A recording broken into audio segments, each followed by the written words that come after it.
Niaje watu, we're back on the channel again, and this time we're going to be focusing on a cinematography breakdown for the most recent video that I uploaded. That is a mini documentary that I shot for the Flicker Fusion Bar and my friend Janet Kenyan. The Flicker Fusion Bar is a Kenyan brand that focuses on making scented soy wax candles.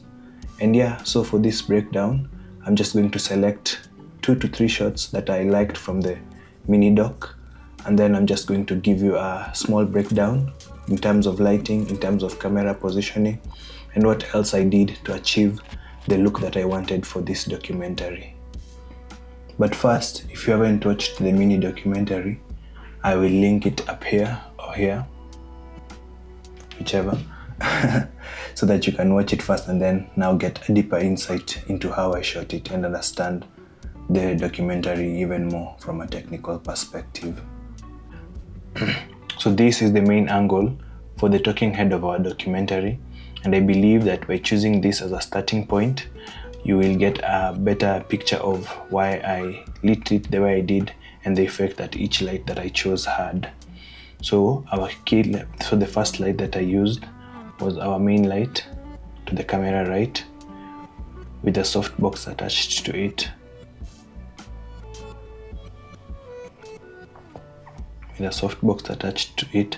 the purpose of this light was just to give our subject a nice key light and properly just expose the frame. Now, if I was to do this shot better, I would have placed an extra layer of diffusion here just to soften the light a bit more on her face, so that we avoid these harsh points on her forehead, her nose and her cheekbone, and some here as well on her shoulder. So the next thing that I added here was a reflector to the camera left, and the purpose of this reflector was to bounce in more light from the key light onto the shadow side of her face. You can see the effect that this reflector has on the left side of her face. Here you can see the slight edge, and also on her neck. The purpose of this reflector was just to ensure that the left side of her face does not fall into darkness or blend into her hair, which was beautiful, by the way. So the third light that I used was a small tube light on the camera right. And the purpose of this tube light was just to add a bit more color and separate her a bit more from the background. The tube light was set to the color orange, and as you can see, the effect that it has here on this slight shadow part of her arm, the edge that it gives on her shoulder, as well as on her face here. Another light that I used in this scene was another small tube light just here above the window, and the purpose of this was to add on to the light that was coming in from the window. And this light, you can see that it has given a slight edge over here on her hair. And this light, the purpose was just to light our background so that our background is not totally dark. This light was set to daylight to match the light that was coming in from the window. Yeah. So I will also share a lighting diagram here that can give you a better perspective of the setup that I chose for this shot.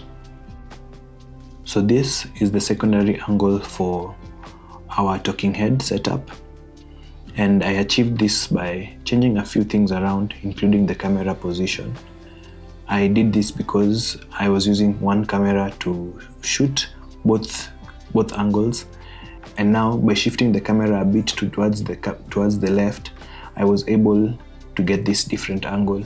I love this angle because it feels more personal, more emotional, more intimate, and it pulls in the viewers closer to her and closer to her brand as she gives out the emotional aspects of how she feels and what she does. So for this angle, I did not change the lighting setup as much. I just moved things in a bit closer so that we can achieve the effect that we have. I still have my key light on the camera right, with the softbox and the grid, giving her the exposure that we see on her face and on her shoulders. And if I could do this shot differently again, I would have added in an extra layer of diffusion here so that we can get a much softer look on her face and avoid these harsh highlights that we can see on her forehead, her cheekbone, and her nose. I also moved in the reflector that was on the camera left a bit closer to her. That would just bounce in a bit more light from the key light on the camera right. And we can see the effect that this reflector has a bit more now on this close-up shot, because we can see that the shadow side of her face is now a bit brighter. We can see it on her neck here, and we can see it on her face as well, and on her chin. That was the purpose of this reflector, just to fill in the shadow side of her face so that we can see a bit more detail on her hair as well, and see the edge that we can see on her face here. For the third light, I used the small tube light again, just slightly out of frame, giving off the orange light that we can see here on her forehead, going down to the side of her face, and on her chin, on her cheekbone rather. We can see now the effect that the orange light has on her face a bit more, even on her lip here, slightly.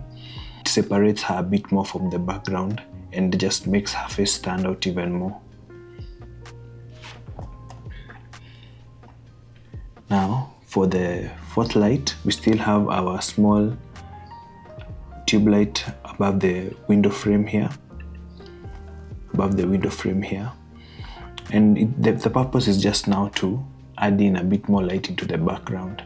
I love what this window does here as well, because it's separate. We can see from the highlights and the darkness of her hair that we can clearly see that she is she is pulled away from the background. This light still does the same job, lighting our background and ensuring that our background does not fall into darkness.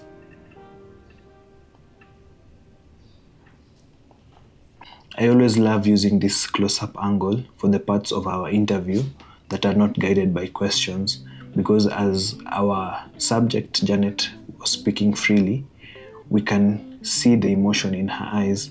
We can feel closer to her and closer to her business and closer to what she does in all aspects.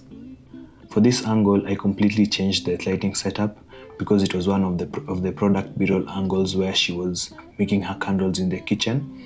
And now the window that was in the background for the first two shots is now behind me, and I still have the small tube light there that is giving off this light that we can see filling in her face, and the window as well helping out. Now behind her, I have our main light from the first two angles, but now it has a reflector dish on it. It has a reflector dish on it, facing away from our subject and bouncing it into the ceiling and into the wall that was behind her. Luckily for us, the walls were white, so by bouncing the light into the wall that was behind her, we were able to use it as a giant bounce board.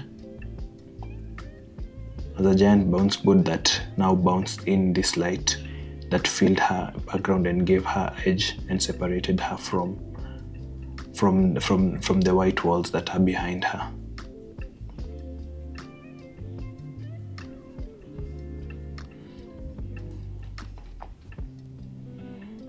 Yeah, so because it was a B-roll shot, a product B-roll shot, I did not have the time to change things around so much, so I went for this setup that was simple, and now I could easily just avoid having any light stands in the frame.